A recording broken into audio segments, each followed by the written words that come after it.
Hello and welcome to Shikara Academy's UPSC Mains PYQ series. In this series, we are discussing all the GS Mains questions asked by UPSC over the past few years. In today's session, we'll discuss the 2022 GS Paper 2 from question number 11 to question number 15. Okay, let's begin. Now, starting with the first question of the day, discuss the procedures to decide the disputes arising out of the election of a member of parliament or state legislature under the Representation of People Act of 1951. What are the grounds on which the election of any returned candidate may be declared void?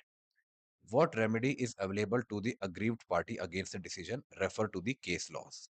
Okay, a comprehensive 15-mark question that we have to answer in 250 words. Now, mapping it with the syllabus, we can see that it has been asked from the subject of polity and constitution, and the topic from which the question has been asked is from the salient features of Representation of People's Act. Okay, so we have two Representation of People's Act, that is Representation of People Act of 1950 and 1951. The question pertains to RPA Act, that is Representation of People's Act of 1951. Now, the approach that we'll take in answering such a question is that in introduction, we describe the Representation of People's Act and the resolution of election disputes. Okay, what are the provisions that are in this RPA Act regarding the election disputes? Then in body, we mainly address the demand of question by writing the procedures for deciding election disputes and the grounds for declaring the election void. Okay, on which grounds we declare the election null and void. And we also have to provide the case laws to substantiate our answer. Then in conclusion, we will summarize the answer. Starting with the introduction, the Representation of People's Act 1951 or RPA 1951, it provides a legal framework for the conduct of elections to the parliament and the state legislatures. Okay.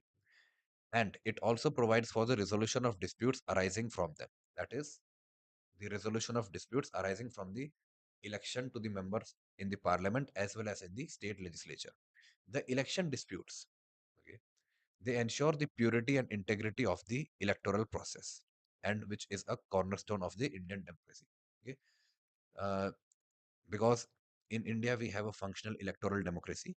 Okay, we have a healthy democracy, and because in a healthy electoral democracy, there are bound to be having the election disputes. Okay, and these election disputes they highlight. Okay, and they ensure the purity and the integrity of the overall electoral process in the country. Now then, writing the body, we write the procedure for deciding the election disputes. So section 80 and 80A of the Representation of People's Act 1951, the election disputes can only be brought before the High Court by of filing an election petition. Okay, so it can brought only before the High Court. Okay, and it needs any election related petition has to be filed in the High Court. According to Section 81 of the same Act, the petition must be filed within 45 days of the declaration of the election result. So, if the election results had been declared, so within the 45 days, the aggrieved party has to move to the High Court in order to challenge the outcome of the election. Then, our Section 82, that is parties to the petition. The returned candidate is made a respondent, and all the contesting candidates may also be joined depending on the relief sought. Okay, so one candidate or all the contesting candidate they can join in this election petition. Okay, depending on what kind of relief they are asking for from the court. Then trial and decision. It is conducted by a single judge of the High Court. Okay, the decision is made by a single judge bench of the High Court.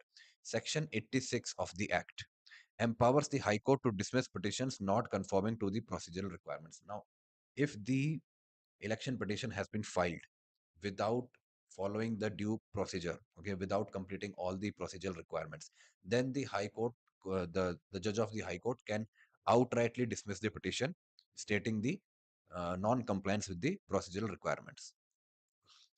The High Court may confirm, declare void, or declare another candidate elected. Okay, according to Section 98, the High court has the power that they can confirm the victory of the candidate, or they can declare the election as null and void. Okay, or they may, or they might also declare some other candidate as the winner. Okay, depending on case to case. Now, moving on the body, the grounds for declaring the election void. On what grounds does this High Court actually declares an election as void? Okay, and that is mentioned in the section 100 of the Act. First is the improper acceptance or rejection of the nomination. Okay, so first point pertains to nomination. Second, the corrupt practices such as bribery, undue influence, and booth capturing that were these activities. If these activities were involved, okay, if the candidate is involved in these activities during the election cycle, then the election can be declared void. There is improper reception or rejection of the votes, non-compliance with the provisions of the constitution or the provisions of the Representation of People's Act. Then in case law, we can give the one of the most highlighted, one of the most important case laws. Okay, that is Indira Nehru Gandhi versus the Raj Narayan case of 1975. Okay, this was a landmark judgment. The Supreme Court upheld the jurisdiction of the courts over the election disputes and emphasized fair elections as part of the basic structure. Okay, and remedy for the aggrieved party.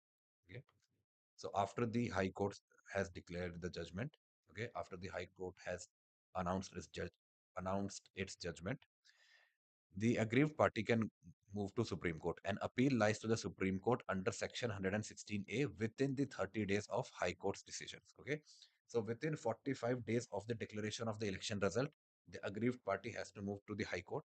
Okay, and when the High Court judgment comes out, within the 30 days, they have to appeal it in the Supreme Court. Otherwise, they can't further proceed legally. So, in conclusion, we can summarize the answer by writing the Representation of People Act of 1951 establishes a judicial and transparent mechanism for resolving election disputes. Now, this balances electoral fairness and the judicial oversight. Through clear procedures and judicial review, it upholds the democratic sanctity of elections in India, which is very vital for citizens' trust in the Indian democracy. Moving on to the next question, that is question number 12. Discuss the essential conditions for exercise of legislative powers by the governor. Discuss the legality of the repromulgation of ordinances by the governor without placing them before the legislature. 15-mark question that we have to answer in 250 words.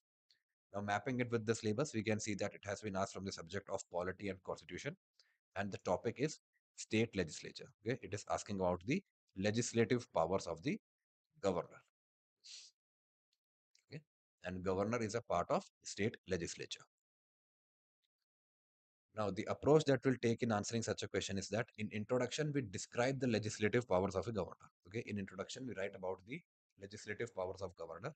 Then in body, we write about the essential conditions for exercise of the legislative powers. Okay, we address the demand of question by writing the essential conditions that are required, the conditions that are required to be fulfilled in order for the governor to exercise his or her legislative powers. Then in the second part of the answer, we'll write about the legality and of the repromulgation of the ordinances. Okay, if the governor of a state is repromulgating the ordinance, okay, what is the legality behind that? Then in conclusion, we will summarize the answer. So starting with the introduction, the governor under Article 213 of the Indian Constitution, it possesses the power to issue ordinances when the state legislature is not in session. Okay, so always highlight the article.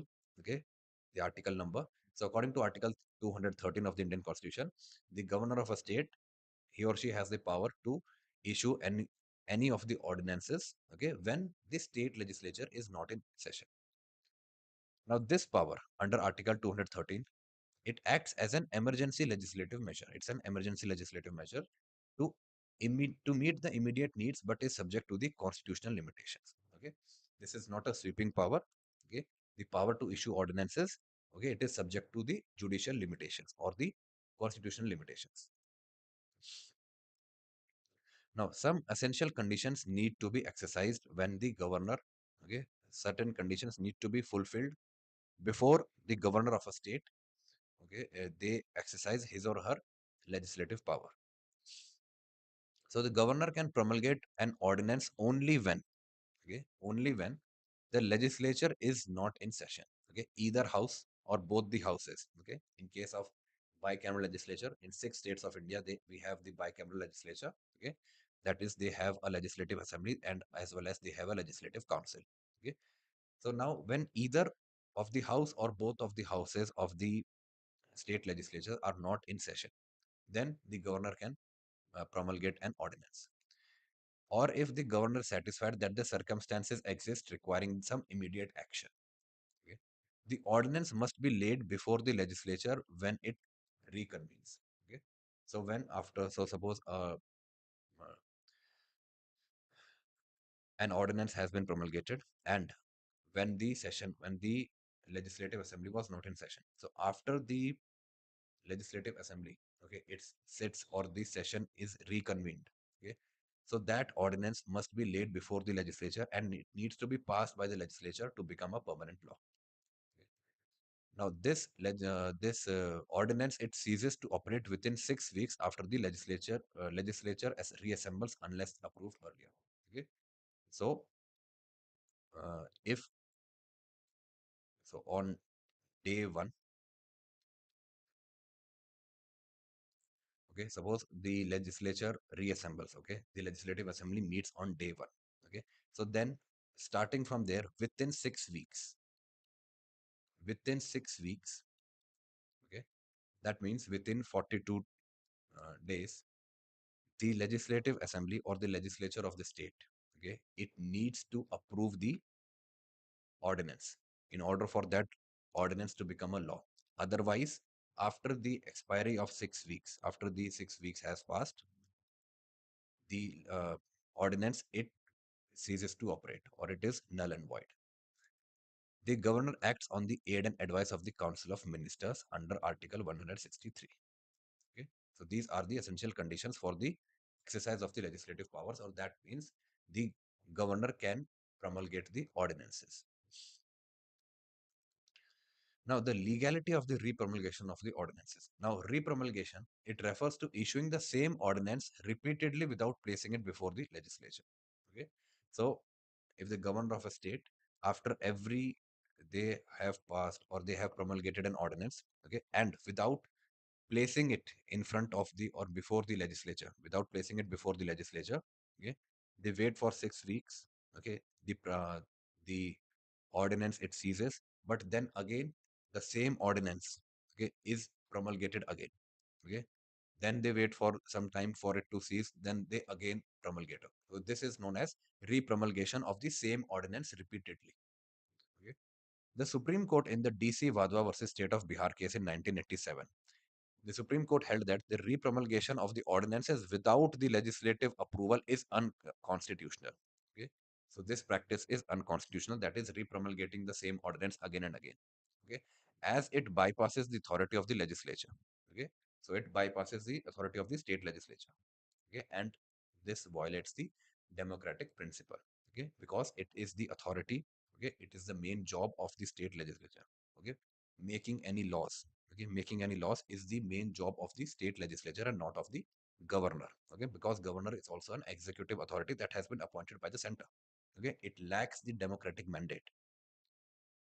The Supreme Court termed such practice as fraud on the constitution and emphasizing that the ordinance are the temporary laws, okay, they are temporary laws and are meant only for the emergency situations and not as a part of the routine governance or routine lawmaking.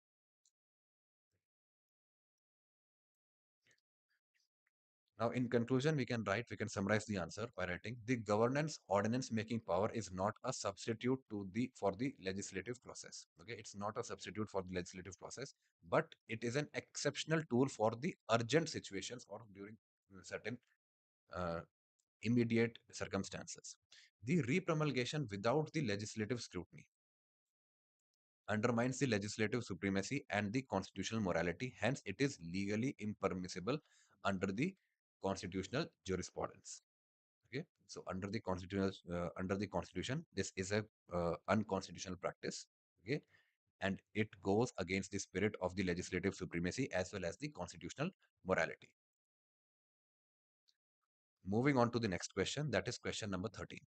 While the national political parties in India favor centralization, the regional parties are in favor of the state autonomy. Comment. Okay, a 15-mark question that we have to answer in 250 words. Okay. Now, this is a question that has been asked from the subject of the polity and constitution, and the topic is issues and challenges pertaining to the federal structure, because we are talking about the centralization and we are talking about the state autonomy. Okay, so this is basically a question on the topic federalism or the federal structure. Now, the approach that we'll take in answering such a question is that in introduction, we describe the centralization as well as the state autonomy. Okay, what is the centralization and what is state autonomy? Then in body, we address the demand of question by writing about the national parties and their favor for centralization, as well as the regional parties and their backing of the state autonomy. Okay. Then in conclusion, we will summarize the answer. So starting with the introduction, India's federal structure balances unity and diversity. Okay. India has the Indian polity has a federal structure which balances unity and diversity with powers distributed between the union as well as the states. Okay. However, political dynamics often shape this balance. Okay. While the national parties usually support the centralization. Okay. The national parties, typically the Congress and the BJP, okay, they usually support the centralization for a uniform governance across the country. The regional parties, for example, DMK, BJD, or TMC, okay, the Shiv Sena, these are the regional parties which advocate for the greater state autonomy to protect the local interest as well as the identities. Now, writing about the national parties and the centralization. So the national parties like the Indian National Congress as well as the Bharatiya Janata Party or the BJP, they emphasize on a strong center because for maintaining national integration and policy uniformity. Second is ensuring the efficient economic planning as well as the resource mobilization across the country, and strengthening the national security and coordination among the states. Okay. So the Congress era of 1950s and 1970s saw a concentration of power in the center through the instruments like Article 356 and the control over finance and planning. Okay. Similarly, the BJP's ideology also, one nation, one policy, reflects the centralizing tendency for coherent national governance. Okay. So the BJP also pushes for the uh, one nation, one language, and one nation, one election. So these are these policies, they reflect the centralizing tendency of these national parties, both of the Congress as well as the BJP. On the other hand, the regional parties, they back the state autonomy. Okay, so regional parties like DMK in Tamil Nadu, TMC in West Bengal, BJD in Odisha, these parties they arose. Okay, they arose to protect the regional culture, language, and the economic interest. Okay. So they have risen from the demands from the regional demands. Okay, and these regional parties, they demand greater fiscal federalism and they share in the centrally collected taxes. Okay, they want more share in the centrally collected taxes as well as the greater fiscal federalism, more powers in subjects from the concurrent list. Okay, so in the concurrent list, we have three lists: union list, state list, and concurrent list. Okay, concurrent list is the one in the seventh schedule in which both the center as well as the state, both the union government as well as the state government, they can make laws. Okay, but the regional parties, okay, they demand that the state governments should be able to make more laws on the, or they should have more powers in the subjects that pertain to the concurrent list. And they demand resistance to perceived as the central interference in the state affairs. They do not want the union or the state or the central government to interfere in their daily state affairs. Now, the DMK's advocacy for federalism and the Sarkaria Commission's recommendations reflect this push for the decentralization. Okay, so the union parties or the national parties, they aim for centralization. Okay, the regional parties, they back the idea of decentralization. So in conclusion, we can summarize the answer by writing The tension between the centralization and the state autonomy, it mirrors India's federal dynamism. While the national parties seek cohesion through the strong central authority, regional parties ensure that the local voices and the regional aspirations remain integral to India's democratic and federal character. Okay, so depending on the politics of the day, okay, this idea of centralization and the state autonomy, okay, uh, the political parties they somewhat shift their opinion on in this regard. Now, moving on to the next question, that is question number 14. Critically examine the procedures through which the presidents of India as well as France are elected. 15-mark question that we have to answer in 250 words.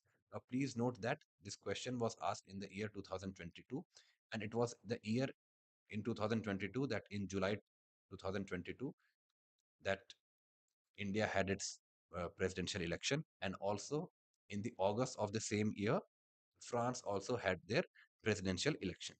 Okay, so um, it was quite a current affairs based question in which a comparison between the two procedures has been asked.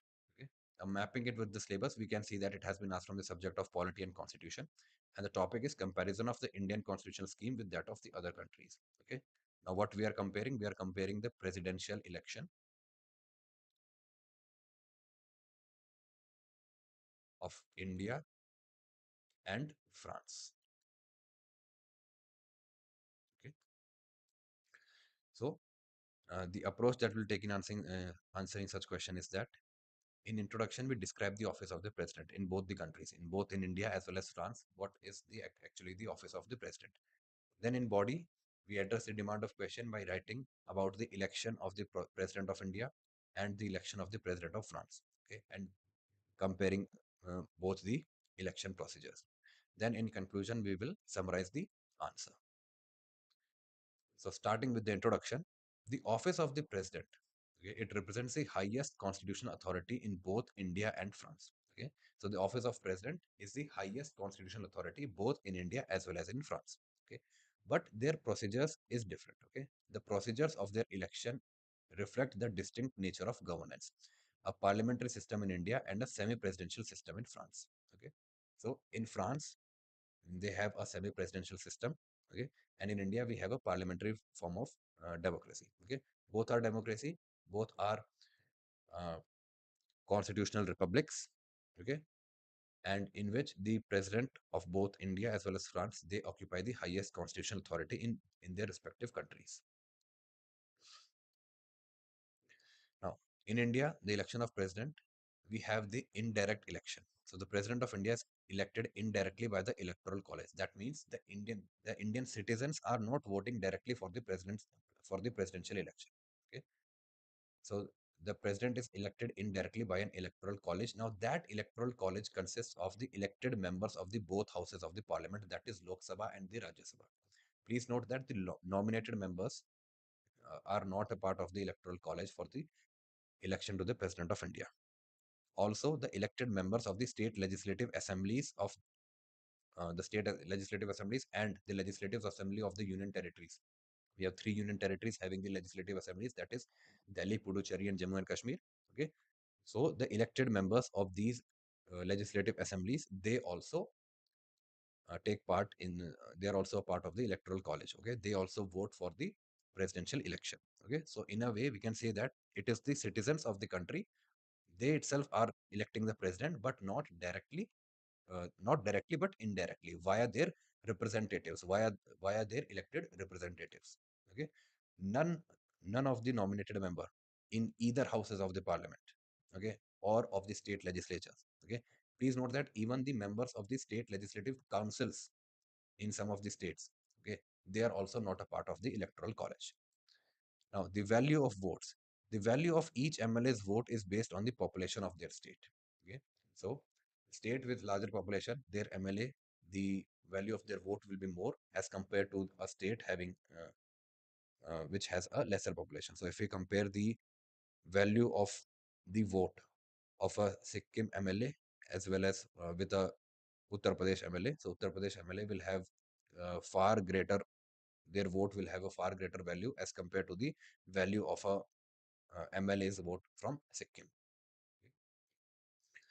And MPs have a uniform vote value. All the members of parliament, be it they are the member from the Lok Sabha or the Rajya Sabha, okay, irrespective of their house, okay, all the elected members, okay, of both the houses of parliament, they have a uniform vote value. Okay. Then there is voting system. It is conducted through the proportional representation by means of the single transferable vote. Okay. So the mechanism, the voting mechanism is by proportional representation by means of a single transferable vote, and the voting is through a secret ballot. Okay. Now, the critical view regarding this is that it ensures the federal balance and representation but remains indirect. Okay. So that it is balancing the federal character. Okay. It is taking the federal character of the country into consideration. Okay. It ensures the federal balance and the federal representation, but the procedure overall is indirect, okay, which limits the public participation. Okay. And the process often reflects the political alignments rather than the independent choice. Okay. So just during the election period or during the uh, time when the president elections are there. Okay. So we have these political groupings. Okay. The political parties, they align with the certain other parties. Okay. So this entire process that reflects the political alignments and realignments rather than the independent choice of the MLAs or the MPs. Then there is election of the president of France.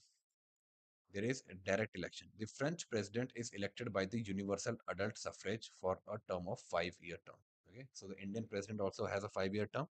The French president is also having a 5-year term, but it is the French president is elected directly by a universal adult suffrage. Okay, they have a two-round system.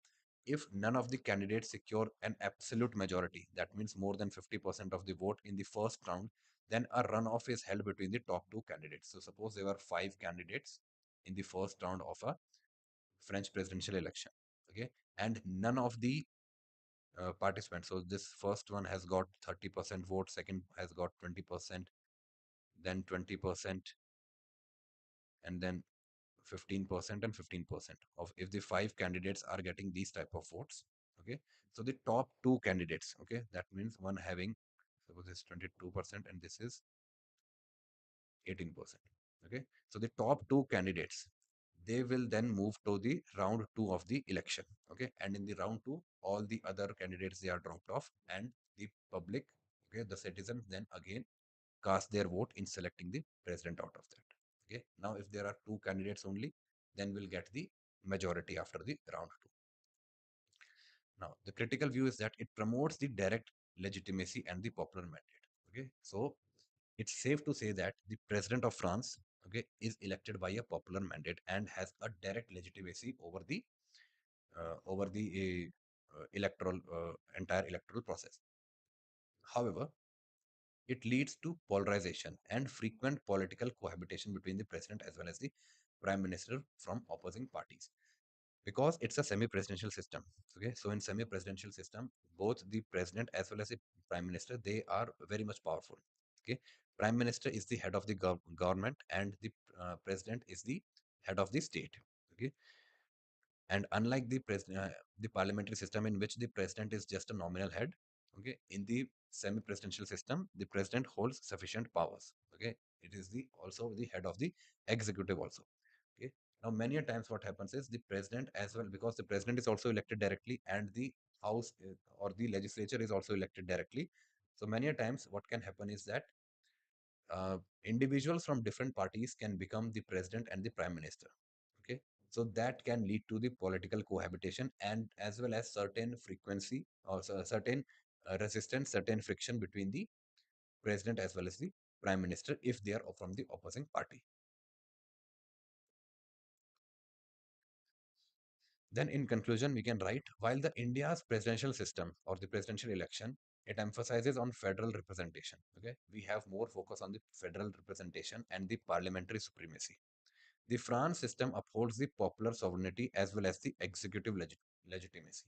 Okay, so both they have different priorities, but both the models serve their respective constitutional frameworks. Okay, our model, our process to elect the president, it serves our constitutional framework of the uh, parliamentary democracy. And the French president's election process, it serves their constitutional framework of being a semi-presidential system. Okay, yet each faces their inherent challenges. Okay, it's not like that both the procedures are perfect. Okay, India's been limited public involvement. Okay, the downside of India's election process of the president is that there is limited or negligible public involvement, and France is that it can lead to political dualism within the governance. Okay, then moving on to the final question of the day, that is question number 15. Discuss the role of the Election Commission of India in the light of the evolution of Model Code of Conduct. Okay. So this is a question on the Model Code of Conduct and the Election Commission of India, a 15-mark question that we have to answer in 250 words. Now, mapping it with the syllabus, we can see that it has been asked from the subject of polity and constitution, and the topic is powers, functions, and responsibilities of the various constitutional bodies, and we are talking about the Election Commission of India. Okay, the role of Election Commission of India in light of the Model Code of Conduct. Now, looking at the approach of this question, okay, of the answer, in introduction, we describe the Model Code of Conduct because the question is talking about the Model Code of Conduct. So, in introduction, we describe the Model Code of Conduct or the MCC. Then in body, we address the demand of question by writing the evolution of the Model Code of Conduct and the role of election commissions in this regard. Then in conclusion, we can summarize the answer. Moving on, starting with the introduction, the Election Commission of India, established under Article 324 of the Indian Constitution, is the guardian of the free and fair elections in India. Now, this is a description of the Election Commission of India with its respective article. Now, one of the most significant contributions of the electoral democracy has been the evolution and enforcement of the Model Code of Conduct. Okay, now this Model Code of Conduct ensures the ethical standards during the elections, and it is not legally binding, but still it is important for the for maintenance of the ethical standards during the election process.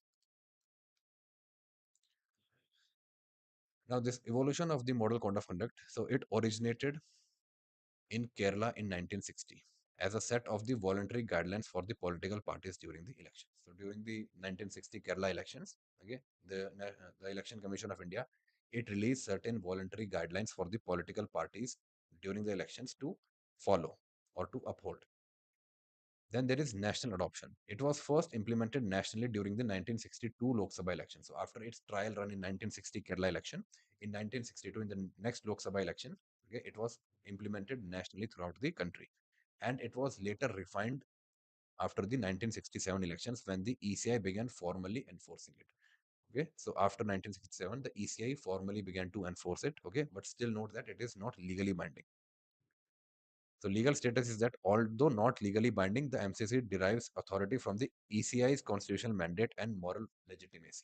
Okay, so the authority of the Model Code of Conduct, it is derived from the Election Commissions of India's constitutional mandate to conduct free and fair elections in the country and the moral legitimacy of the elections.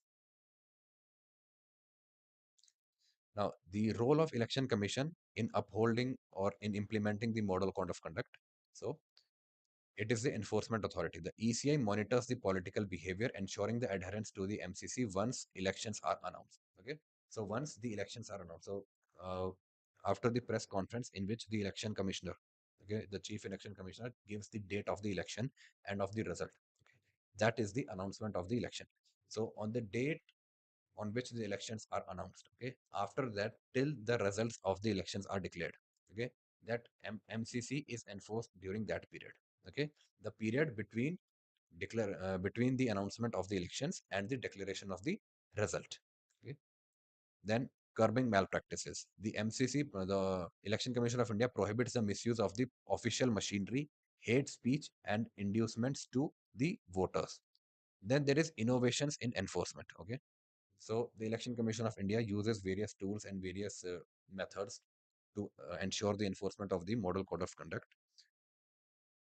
Firstly is the use of flying squads, the media monitoring, and the Sea Vigil app.